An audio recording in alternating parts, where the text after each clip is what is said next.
Ladies and gentlemen, please rise for the presentation of colors, followed by the singing of our national anthem.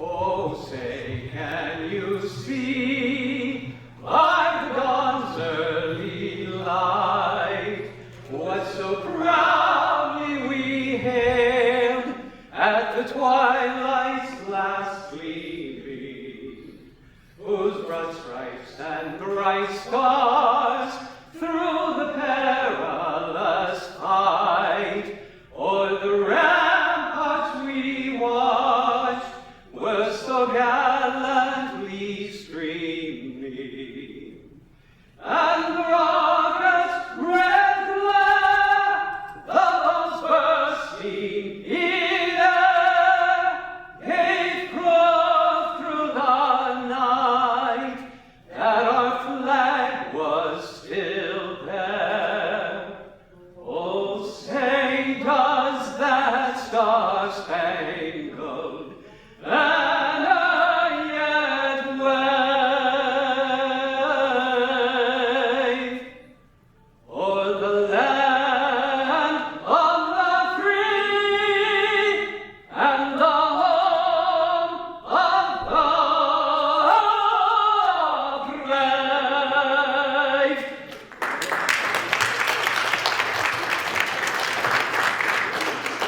Ladies and gentlemen, please remain standing for the Pledge of Allegiance led by Dr. Joellen Chatham.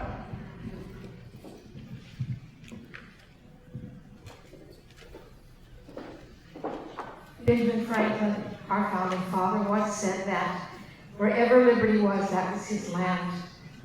Liberty is here, and you're here, and we want liberty for those who don't have it. Please say with me the Pledge of Allegiance to our flag. Pledge allegiance to the flag of the United States of America and to the republic for which it stands, one nation, under God, indivisible, with liberty and justice for all.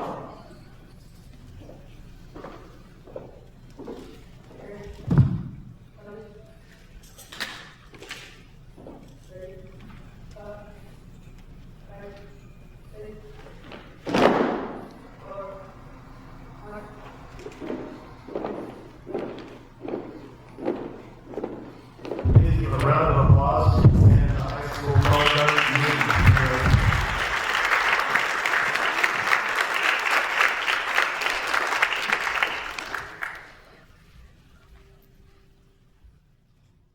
meeting. Ladies and gentlemen, please welcome the President and CEO of the Richard Nixon Foundation, Jim Byron. Thank you, ladies and gentlemen. Please be seated, and welcome to the Nixon Library. Good evening. We've conceived of this evening as the first in a series to celebrate the Iranian people and President Nixon's special relationship with them. So we'll begin with a commentary tonight from the Institute of Voices of Liberty on the regime in Iran today. Renowned historian Abbas Milani of Stanford University wrote that, quote, "The revolution that overthrew the Shah in 1979 was democratic in its nature and its demands. Sadly, it begot a regime more despotic than the Shah's own modernizing authoritarianism." We will explore a few of those elements of His Imperial Majesty's legacy together this evening, after this program and after the reception, as we look back on 50 years since the pivotal and highly symbolic visit of President Richard Nixon to Tehran, which was really the high watermark of U.S.-Iranian relations during the 20th century. So, I am interested to learn more about this virtual museum of remembrance, and I think we can all agree that the people of Iran today deserve a better system of government than they have now. Thank you very much, and it's now my pleasure to introduce Patricia Houston, a member of the Advisory Council of iVOL's, to begin tonight's program. Ladies and gentlemen and distinguished guests, on behalf of the Institute for Voices of Liberty, it's It's my pleasure to welcome all of you. We are grateful to President Nixon Foundation for partnering with iVOL to celebrate the 50th anniversary of President Nixon's visit to Tehran, which took place on May 30th, 1972. We're also here to witness the grand opening of iVOL's virtual museum of Remembrance together. The museum records and displays the atrocities of the Islamic Republic of Iran over the past 43 years. Why should we care, you ask, about a tyrannical regime that terrorizes its own people, its neighbors, and indeed the world? The answer is pretty simple. It's because we are all in this world together. I cannot think of a more appropriate quote than Martin Niemöller. First, they came for the communists, and I did not speak out because I was not a communist. Then they came for the socialists, and again, I did not speak out because I was not a socialist. And then they came for the trade unionists, and I did not speak out because I was not a trade unionist. Then they came for the Jews, and again, once again, I did not speak out because I was not a Jew. Then they came for me, and there was no one left to speak for me. The great Persian poet Sadi Shirazi said it beautifully. Human beings are members of a whole in creation of one essence and soul. If one member is afflicted with pain, other members uneasy will remain. If you have no sympathy for human pain, the name of human you cannot retain. The Islamic Republic of Iran is a menace and a threat to global security, and we all pay the cost. In caring about the world around us, however, we must always view the people of the country separately from their governments. It's now my pleasure to introduce my colleagues on the stage here. To my right are the co-chairs of iVOL's Remembrance Committee, Ms. Ronald Jabali and Mr. Louis Gaffarico. After all my practicing, I still can get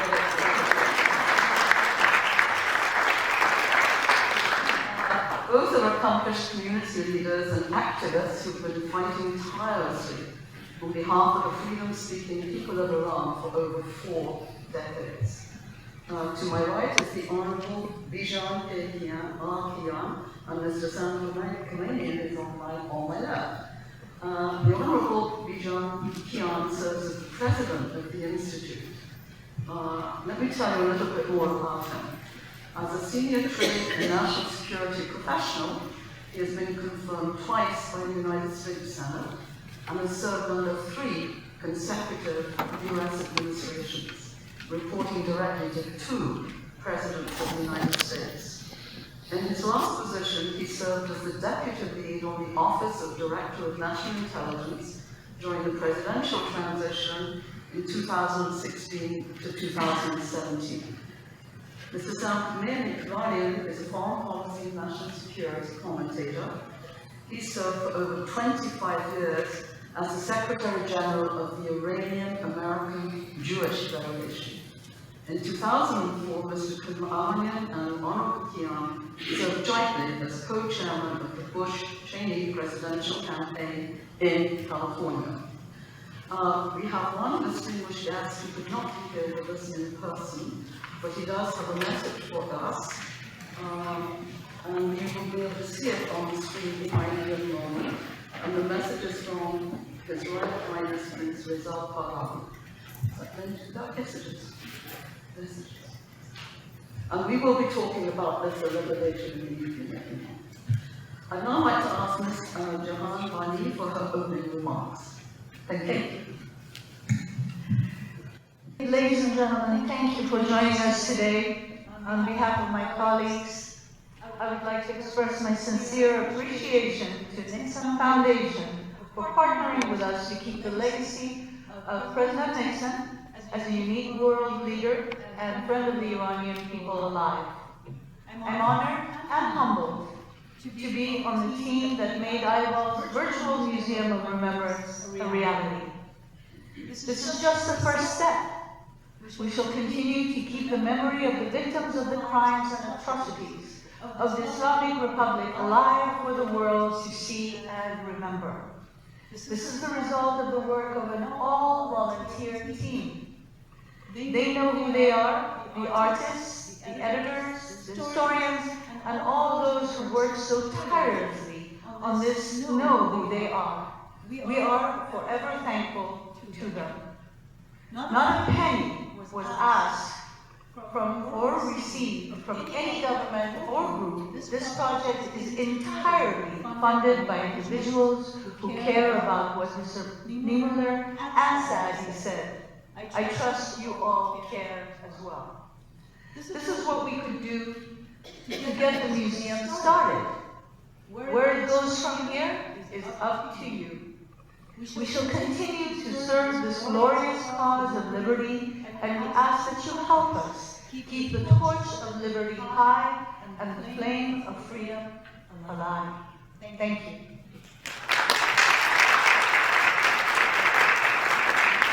Thank you, Gloria, if I may. Now I'd like to ask Ms. Gaffer-Paul, co-chair of the Remembrance Committee of iVOL and special advisor to the president of iVOL, to share her thoughts with us. Thank you, Patricia. Let me add my sincere appreciation to the Richard Nixon Foundation for partnership with the iVOL Museum of Remembrance. Sitting here, I'm actually very nervous, I know, I'm sorry. Sitting here before our distinguished guests and about to watch a short tour of iVOL's virtual Museum of Remembrance, thinking about what we all fight for, liberty and justice for all. I can't help but remembering the words of Patrick Henry on March 23, 1775, at St. John's Church in Richmond, Virginia. Give me liberty or give me death. I also recall the signature line of a great American commander as he writes, "The fight for freedom never ends." For the past 43 years, we have been advocating for the victim of the crimes and atrocities of the Islamic regime. Thanks to the Institute for Voices of Liberty and our volunteers, we are humbled to present you the result of our work thus far. We did this with what we had. Now we reach out to you and ask you to help us to continue this mission and program, not only supporting the Institute for Voices of Liberty to continue serving the cause of liberty and justice, but also keeping President Nixon's legacy of friendship alive by supporting the Nixon Foundation. We thank you in advance for joining us in the fight for freedom. Thank you.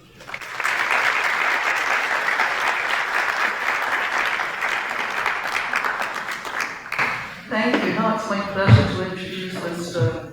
Bijan Kian, the co-founder and the president of the Institute for Voices of Liberty. Thank you, Patricia. I'd like to start by thanking all of you for joining us today, for your continued support and encouragement for the work that we do.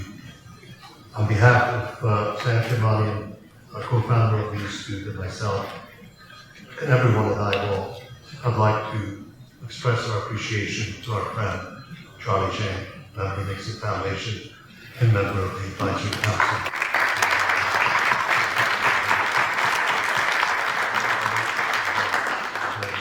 Dear friends, and they've been encouraging us to do this.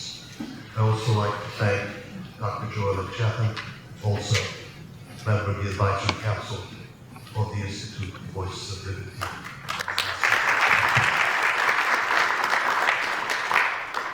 I cannot thank you enough, Patricia, for taking on the responsibility to serve on the board of advisors of the Institute for Voices of Liberty. So thank you.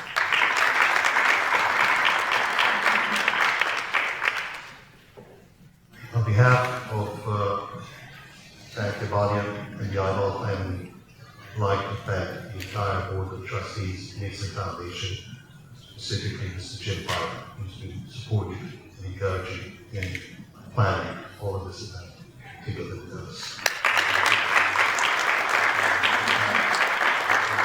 All of the details that have gone into this program are grateful. And I'd like to say that Mr. Byron tells me that this is not just an event, this is the beginning and the first step of a partnership that is going to go for a long time.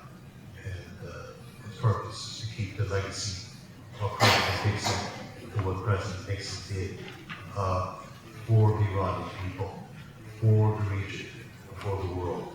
Keeping that legacy alive requires participation and support from all of you.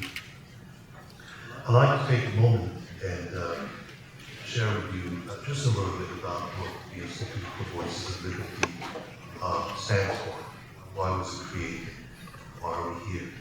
So there are many organizations who have been doing great work and past 43 years on fighting the tyranny of the Islamic Republic in the best way they could. We're grateful to all of them. And the first question that Robin and I asked ourselves was, why do we need another organization? You know, there are a lot of good people doing great work. And we concluded that we needed to come in with a very, very clear difference. And that difference is that we have no desire to play the power competition at all. We are observers, supporters, and we have a mission to follow. And that mission is threefold. Number one, we are going to reflect the voices of the freedom-seeking people of Iran. And we have defined them. Freedom-seeking people of Iran are those that are the country that has renounced and rejected the entirety of the Islamic Republic's institution, its constitution, its related entities, and everything that is related to the Islamic Republic. The Islamic Republic is a menace to the people of Iran, the people of the region, and the people of the world. So we serve freedom-seeking people of Iran, and we follow their wishes as to what they want us to do. They wanted us to do three things. Is that better now? Yes. Okay, great.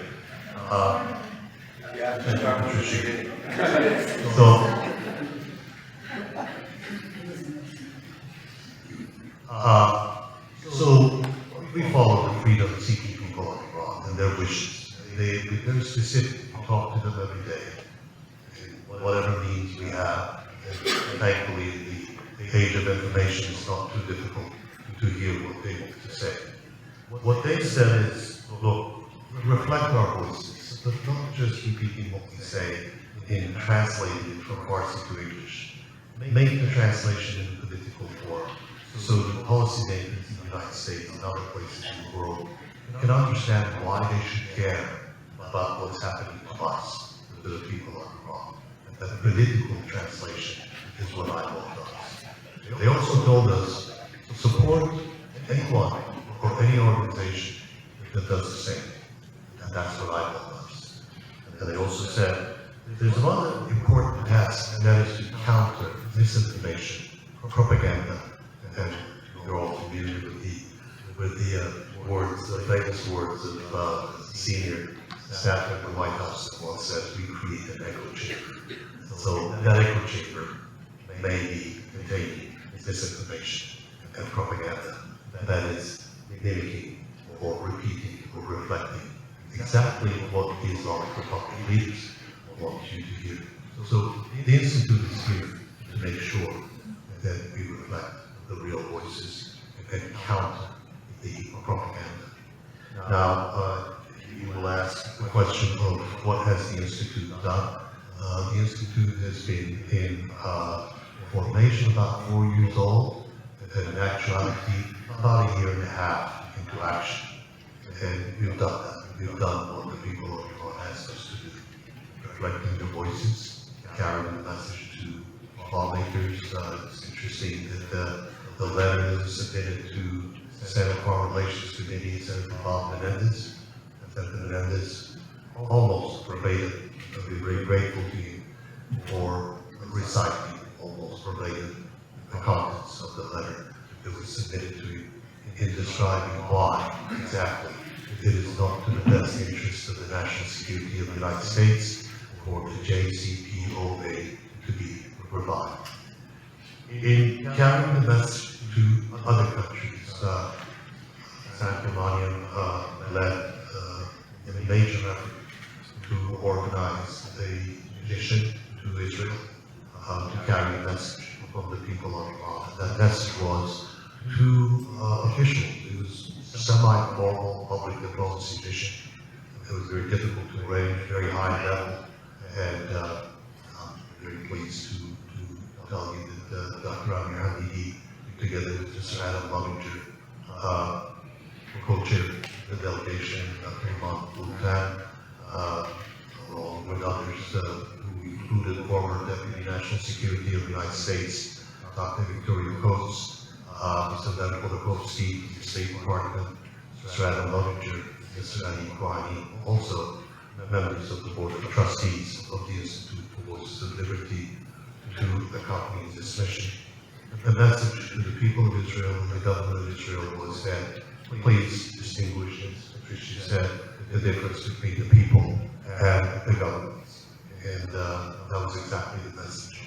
They wanted to say, it's our money that's being spent to buy missiles to rain down on people, and instead of buying vaccines to save our lives, our government spends the money to kill people. That was the first part of the message. The second part of the message, which was a lot more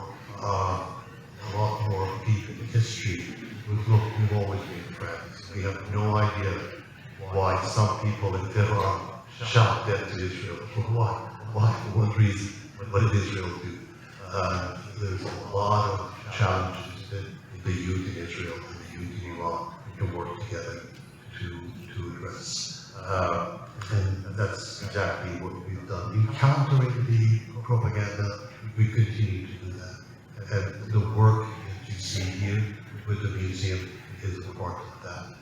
I'd like to, on behalf of Sam and myself, acknowledge the members of the Board of Directors of the Institute for Voices of Liberty, Mr. Ari Hamidi, Dr. Amir Hamidi, Dr. Morton Anvari, all distinguished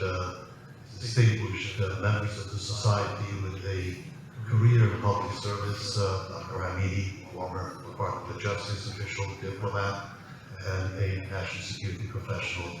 Dr. Anvari served as the principal deputy assistant secretary for the Department of the Army before. And Mr. Ari Hamidi lives in Europe. He couldn't be here with us today, but also a very energetic and active member of the team on the board of directors. Now, my dear friend, also director, a member of the board of directors, Sial Ivan, is an amazing colleague. I just tell you, he just chose not to sleep during the past 3 days and worked tirelessly to make sure that everything goes right here. And as we sit here, he's now commanding the presentation. And thank you, Sial, for what you do. We really appreciate it.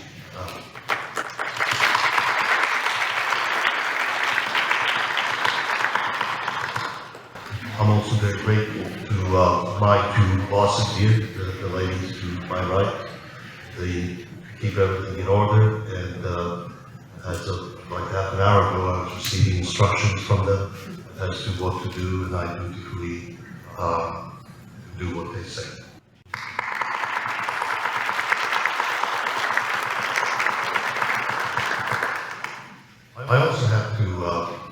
make mention of very important people.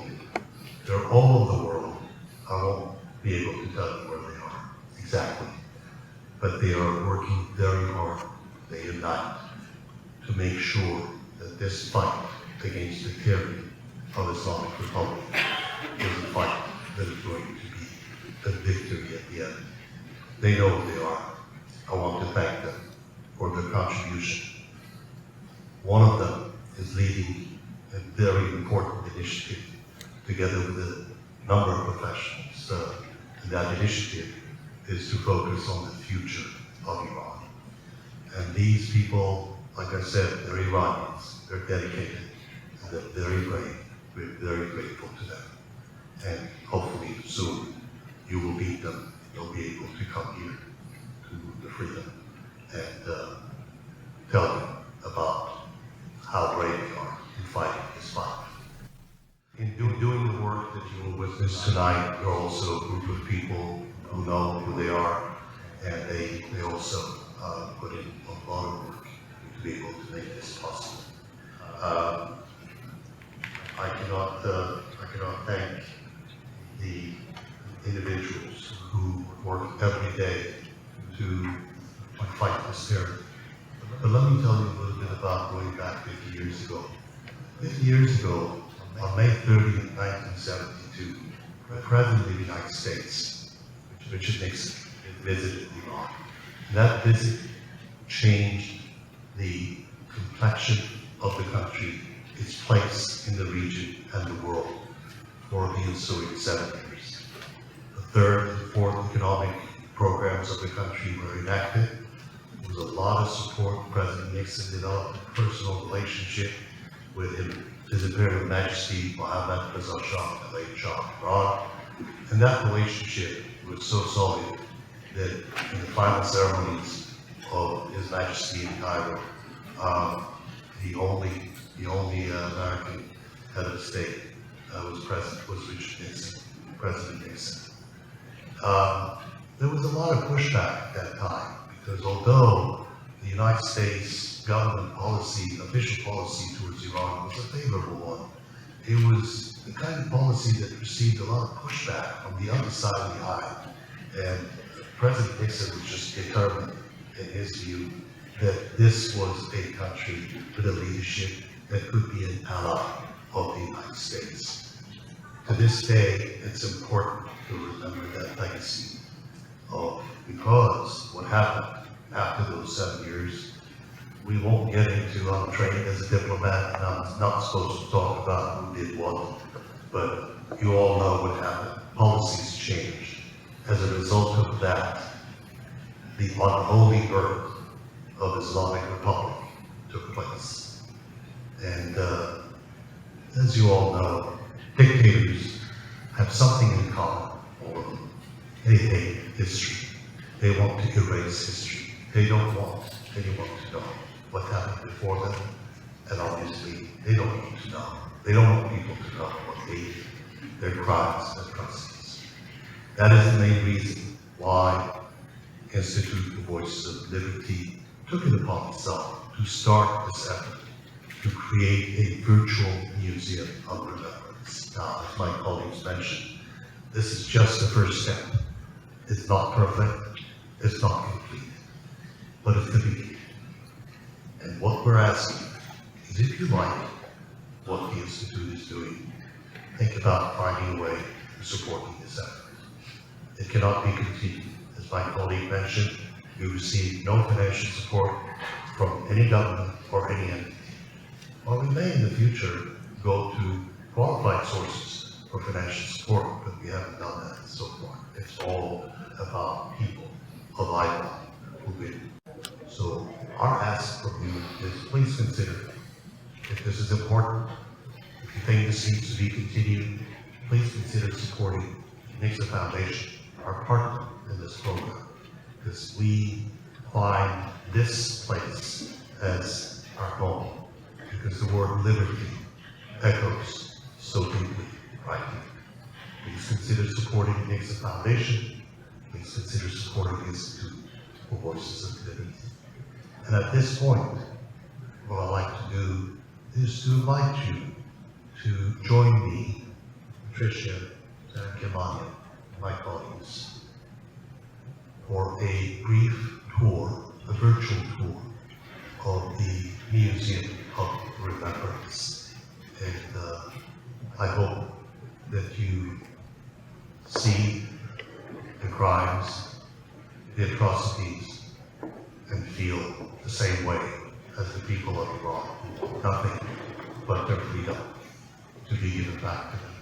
They will fight for it, and they will gain it, but they need everybody's support all over the world. So with that, I'm pleased to walk you through a virtual tour of the Museum of Remembrance.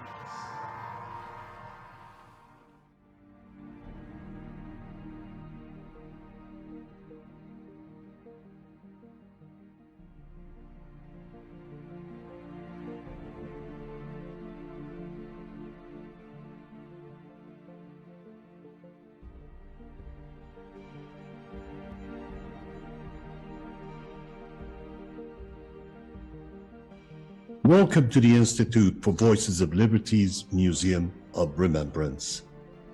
iVOL's Museum of Remembrance exists for the sole purpose of educating citizens and leaders worldwide to confront the crimes against humanity perpetrated by the Islamic Republic in Iran, to prevent the furtherance of its crimes and to inspire and promote human dignity. Phase 1 of iVOL's Museum of Remembrance consists of 5 halls, each dedicated to distinct subject matter. The Wall of Remembrance is dedicated to the memory of Iranian patriots who made the ultimate sacrifice in opposition to the kleptocratic Islamic Republic in Iran.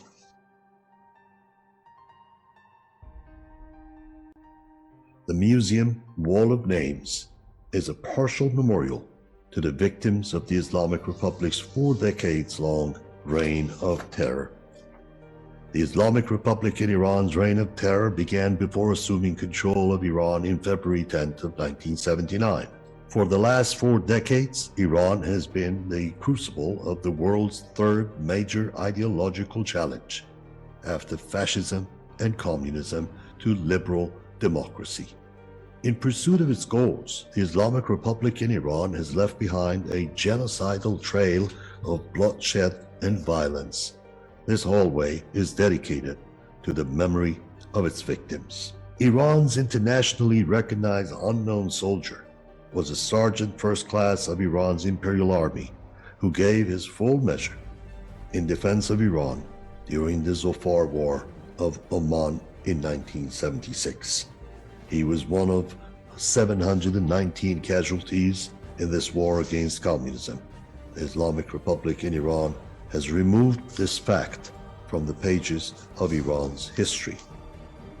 At 9 p.m. on Friday, August 19, 1978, 4 Shiite terrorists entered the lobby of the Rex Cinema in Abadan to supposedly watch a screening of The Deer. Around 9:45 p.m. that evening, the 4 aforementioned men left the movie early, barred the doors in the lobby, and poured a solution of paint thinner and cooking oil on the doorways. While 3 of the men then re-entered the theater, the 4th flicked a match into the carefully constructed death trap. The result was the deadliest terrorist attack the world had seen until the 9/11 attacks 23 years later. While around 320 persons who were in the balconies escaped, according to Amnesty International's investigation, 438 moviegoers were incinerated or suffocated by the ensuing conflagration or trampled to death trying to escape. Khomeini's sympathizers, with the help of foreign media outlets, were successful in laying blame for this terrorist operation on Mohammad Reza Shah's Savak intelligence service, and this sparked massive unrest and demonstrations in Iran's oil-rich Khuzestan province, which until then had not joined the Ayatollah's followers. Following massive vote fraud in 2009 presidential elections and the ensuing mass protest, the Islamic Republic in Iran responded with lethal violence, mass detentions, and a complete political crackdown. Unfortunately, international media outlets did not cover this green movement in any effective form. By 2013, what had remained of the student movement of 2009 had turned away from the theocratic kleptocracy of the Ayatollahs and were following a new creed, namely the philosophy of Cyrus the Great.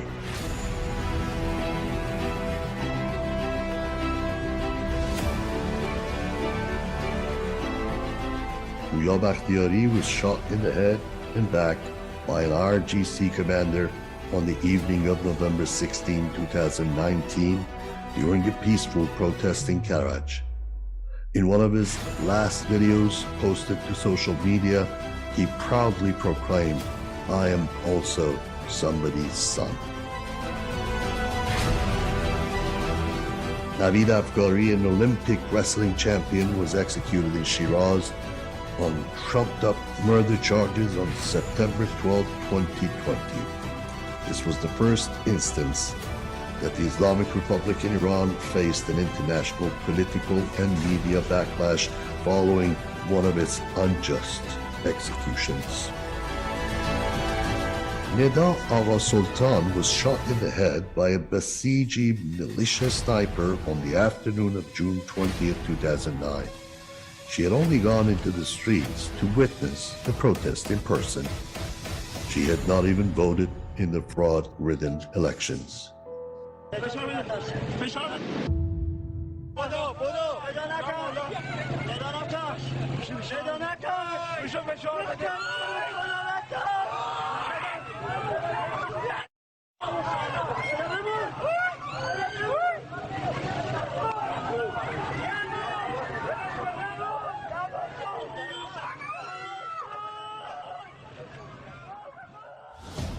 The importance of the armed forces in Iran flows from Iran's long history of successive military empires. For over 2,500 years, starting with the conquest of the Achaemenid rulers of the 6th century BC, Iran developed a strong military tradition. During the 1970s, Imperial Iran developed one of the most impressive military forces in the Middle East, and it used those forces to assume a security role in the Persian Gulf after the British military withdrawal in 1971. Following the Islamic Revolution of 1979, the armed forces underwent fundamental changes. The revolutionary government purged high-ranking officials, as well as many mid-ranking officers identified with the Pahlavi dynasty, and created a loyal military force, the Pasdaran Enqilab Islami, or Islamic Revolutionary Guard Corps, whose purpose was to defend the revolution. When the Iran-Iraq War began, however, the revolutionary government had to acknowledge its need for the professional services of many of the purged officers to lead the armed forces in defending the country against Iraq. The army was unexpectedly successful in the war, even though, as of 1987, the regular armed forces continued to be regarded with considerable suspicion. Lieutenant General Nader Janbani played a crucial role in the Imperial Iranian Air Force during the 1960s and 1970s by helping to create an effective air force. He served as the deputy commander of the Imperial Iranian Air Force. As such, he worked hard to inculcate world-class air-to-air combat skills among the Iranian fighter pilots. On improving the pilots' abilities would prove crucial to the Iranian Air Force in the later Iran-Iraq War. General Janbani was arrested in his office at the Air Force headquarters at Doshantepe. He was subsequently put on a show trial run by the infamous Sadiq Khalkhali and Ahmad Khomeini, the Ayatollah's son, who told General Janbani that he was a foreigner. He refused to respond, which caused Khalkhali to retort, he must think we're not worthy of a response. He was charged and convicted of association with the Shah's idolatrous regime, corruption on earth, unspecified anti-revolutionary offense, war on God, God's prophet, and the deputy of the 12th Imam. He was taken to gas prison and in the early hours of 13th March 1979 was shot in the courtyard of the prison. It was Thomas Jefferson who once wrote, "The purpose of government is to enable the people of a nation to live in safety and happiness. Government exists for the interest of the governed, not for the governors." Iran's longest-serving Prime Minister, Amir Abbas Hoveyda, was born in Tehran in 1919 and attended high school in Beirut. With a bachelor's degree in political science from Brussels, he returned to Iran in 1942 and was hired at the Ministry of Foreign Affairs. In the 1950s, he became a high administrator in the National Iranian Oil Company. In the early 1960s, Hoveyda joined Hassan Ali Mansour's Iran Novin Party, a new political grouping charged with implementing the Shah's reform program known as the White Revolution. When Mansour was assassinated in 1965, Hoveyda replaced him as prime minister. As Iran's second most powerful man during the two pre-revolutionary decades, he presided over a crucial period marked by rising oil income and various development projects. Mr. Hoveyda was captured by Ayatollah Khomeini's provisional revolutionary government and murdered quickly during an afternoon court break in the midst of a show trial on April 7, 1979. Farrokh Parsa was an Iranian physician, educator, and parliamentarian. She served as Minister of Education of Iran during the Pahlavi dynasty and was the first female cabinet minister of an Iranian government. Parsa earned a medical degree from Tehran University. She used this to become a biology teacher. Her work in education led to her being elected to the parliament in 1963. 2 years later, Parsa was appointed Deputy Minister of Education, and in 1968 she became Minister of Education in Hoveyda government. It was the first time in Iran's history that a woman was appointed to a cabinet position. Following the Iranian Revolution in 1979, many of the rights that Parsa and others had fought so hard for were abolished, and any laws that breached Sharia law were revoked. Ayatollah Khalkhali believed that all political participation by women was tantamount to prostitution, for which Parsa was eventually charged. On the 8th of May 1980, she was executed by firing squad. Abbas Ali Khalatbari was a career diplomat who was among the significant diplomats who shaped the foreign relations of Iran during the Pahlavi dynasty. Abbas Ali Khalatbari was appointed foreign minister in 1971, replacing Ardashir Zahedi in the post. He served in this post under both Prime Minister Hoveyda and Jamshid Amuzegar. Following the 1979 Islamic Revolution, Khalatbari was arrested and sentenced to death during a show trial on charges of corruption on earth, membership of the former regime, being a minister of the former government, being a Savak agent, being member of a government delegation acting against the interest of the nation, and pursuing nuclear power, among other charges. He and 10 other officials, including former Agricultural Minister Mansour Rouhani, were executed by the revolutionary courts of the Islamic Republic in Iran, in Tehran, on April 11, 1979. When Westerners think of Iran today, images of women wearing chadors, American flag burning, and militant crowds shouting religious slogans often come to mind. But those who have memories of Tehran in the 1960s and 1970s paint a very different portrait of Iranian life. Before the 1979 Islamic Revolution, the country's capital was a cultural vanguard. The New York Times wrote, until the revolution, Iran was among the most cultured, cosmopolitan countries in the region. It had a progressive movement in the art and literature and a sophisticated film and television industry. Its education system welcomed both women and men, and jet-setting Tehrani urbanites headed to mid-century modern ski chalets in the Alborz Mountains. Iran's currency was one of the 6 currencies used as a standard in the international markets, and Iran's manufacturing was on pace to overtake Japan's manufacturing output by 1982. During the 5 years leading up to the 1979 Islamic Revolution, Iran's economy had achieved 40% year-over-year growth, becoming the world's 5th strongest economic power. Although rising oil prices contributed to this growth, non-fossil fuel exports and foreign investment had become the major driving forces of Iran's economic boom.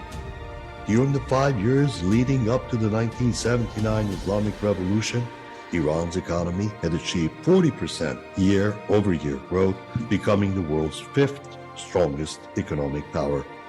Although rising oil prices contributed to this growth, non-fossil fuel exports and foreign investment had become the major driving forces of Iran's economic boom.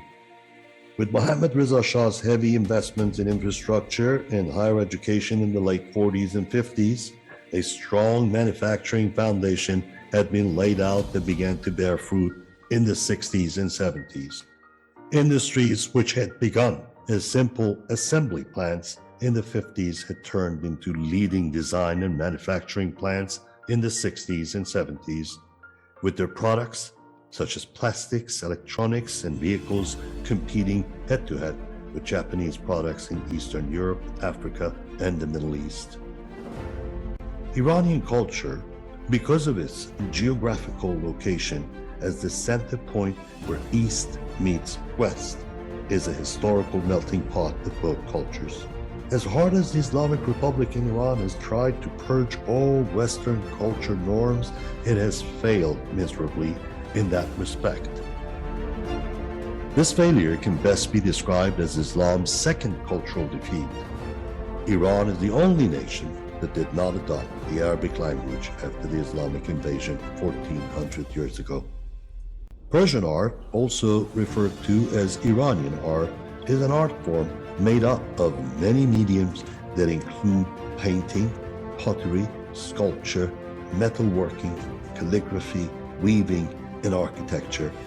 As the historic region of Persia developed, the art movement received multiple influences from neighboring countries, which signified the style seen in the artworks created, with the earliest influence dating back to approximately 550 years BC. Persian art exists as one of the richest art heritages in the world. Modern Iranian art before the Islamic Revolution encompassed many forms of performing arts. These performing arts are now used merely as tools of propaganda by the Islamic Republic in Iran. The differences are starkly visible.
not, oh, sorry.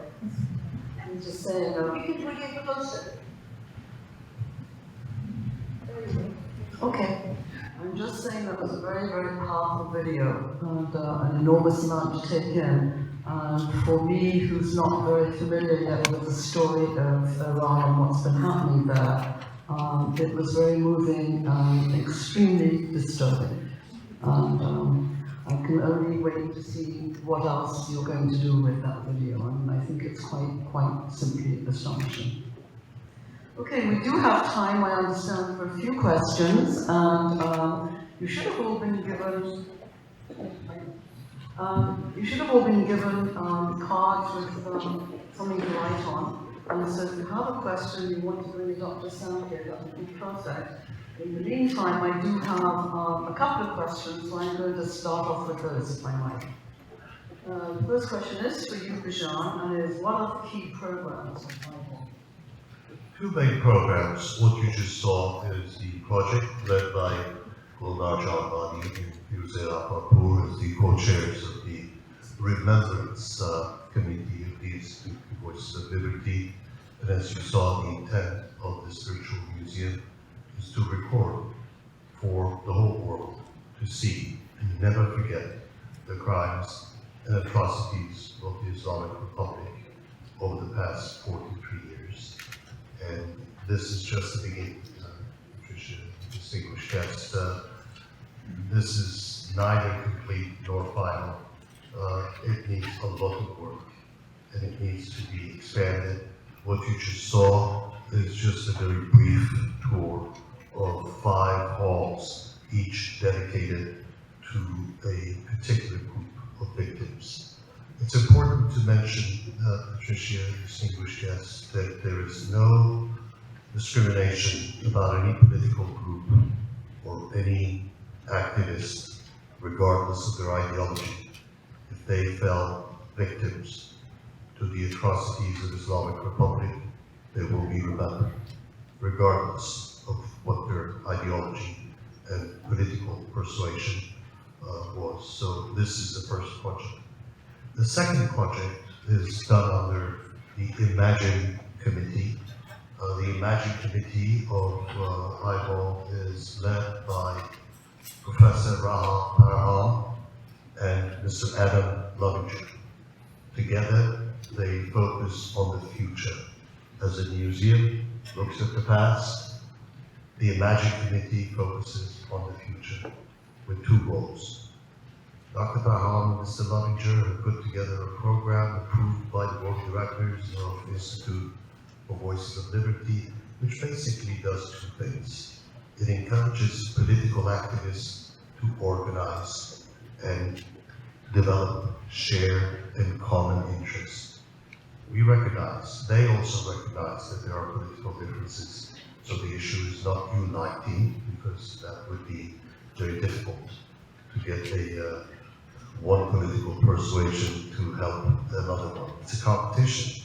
So within that transparent competition, there are shared points. The committee has come up with 10 principles that everyone can agree on, and that will become the basis for the people of Iran to help elect a group of people that the committee named Free Iran Council.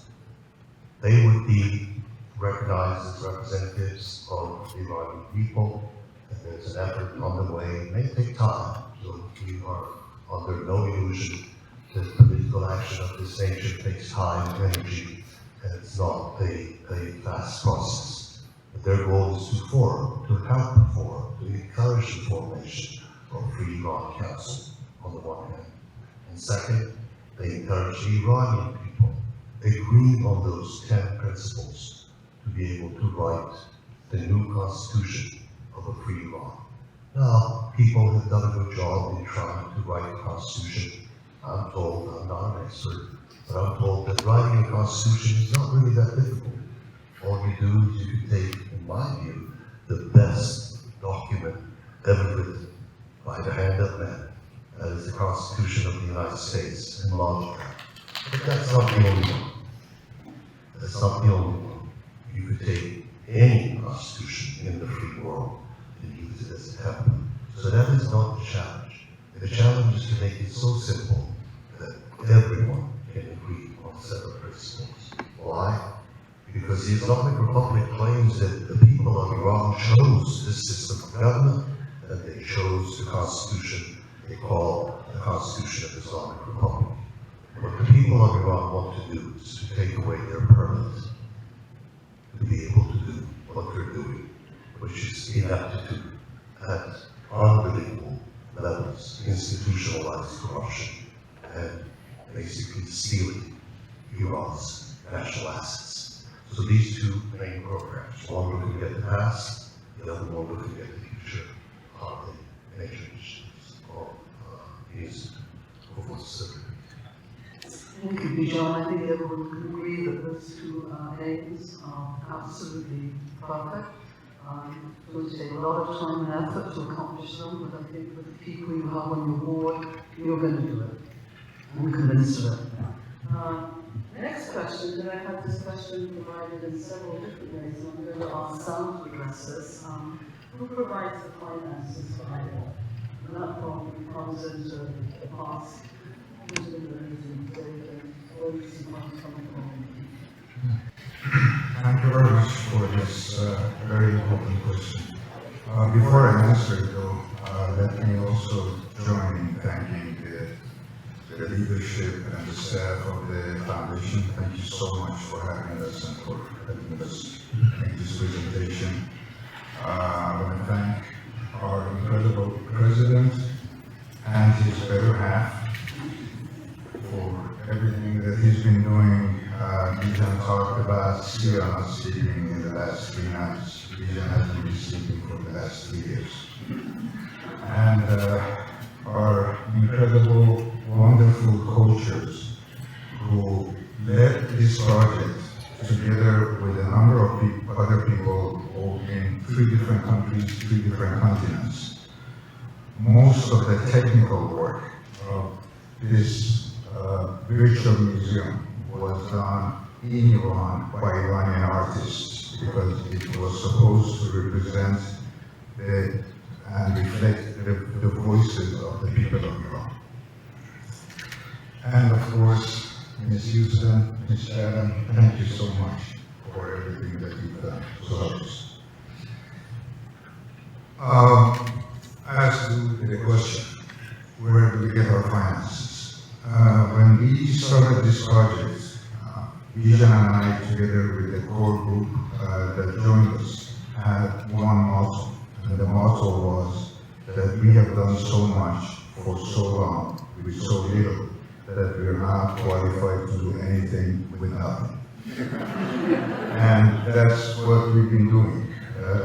Last 4 years, everything that happened was basically financed with our own group, out of our own pockets, our own volunteers. It's a work of dedication and love, more than anything else. Of course, if you have more, we can do more. The more resources we have, the more we can, bigger goals we can pursue and faster we can reach them. So yes, we are qualified to do anything with nothing, but we do a lot more with something. And anybody who believes in this project and in freedom for the people of Iran is welcome to join us in any capacity, not just financially. If you have particular talents, knowledge, experience in specific areas, everybody is welcome to join this.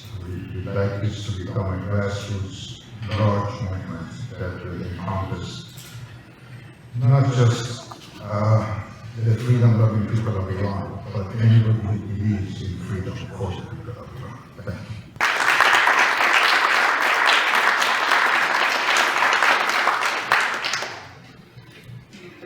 I'm told we only have time for one more question, so this one is going to go. Okay, simple question. How can we help iVOL?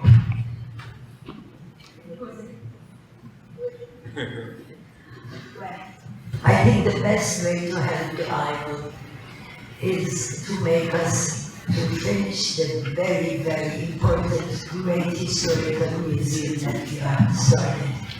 As I said it in my words before, we did what we could do to whatever we had.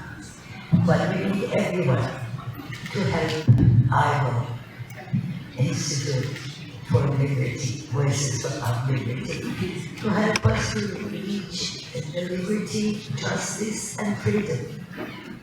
And going back to the friendship between the United States and America as we had it during Nixon time. So that's all we are looking for, to go back to the time that we were, having a very great relationship with the United States. People are never against each other. It's the regime. And also the iVOL is definitely need every single of you to help to build and finish the mission and work that we have started. That's right. What's most important for all of us, not just the Iranians, is to keep history alive. And this is a part of history, just like the Museum of Tolerance and many other museums that bring to us what has passed and the atrocities that have happened. For the generations to come, it's most important to have something like this to come to understand. So maybe, just maybe, we won't repeat it again.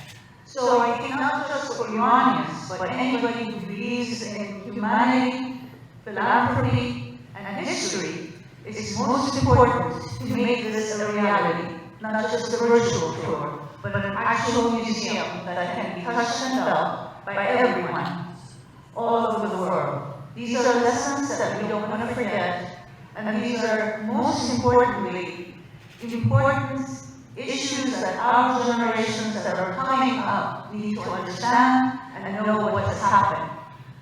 And I hope to God that all of you and many who are out there who hear about this museum will be involved, will help us actually make it a reality, because we do have an amazing force of very affluent people, not just Iranians, but all over, who believe in remembering and not repeating atrocities. So we thank you so much for being here, and we're so very excited for the next steps that hopefully will be coming our way. Thank you.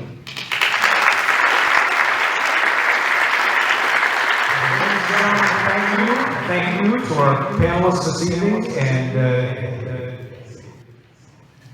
that's right. And we're going to close this evening with a special song that I know is going to be familiar to many of you. When the song concludes, I want to invite you all to join us for cocktails, because our evening is not over. It's not anywhere close to being over. We're going to enjoy cocktails together, and then I'm going to lead a program on President Nixon's trip to Tehran in 1972 with special guests, one of whom was actually there, who accompanied the president. So we hope that you will stick around and be with us this evening. Now let's close with the song. Please rise.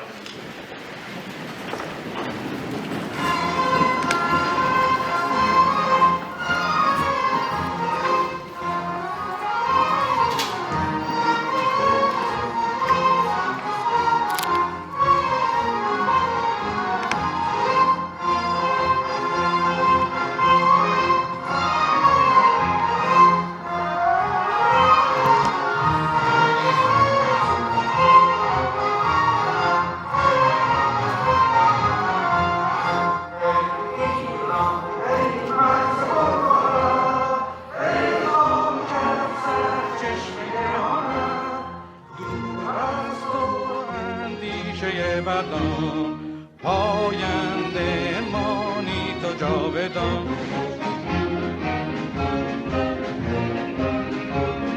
ای دشمن ار تو سنگ خاره ای من آهنم جان من فدای خاک پاک میهنم مهر تو چون شد پیشم دور از تو نیست اندیشم در راه تو که ارزشی دارد این جان ما، پاینده باد را که این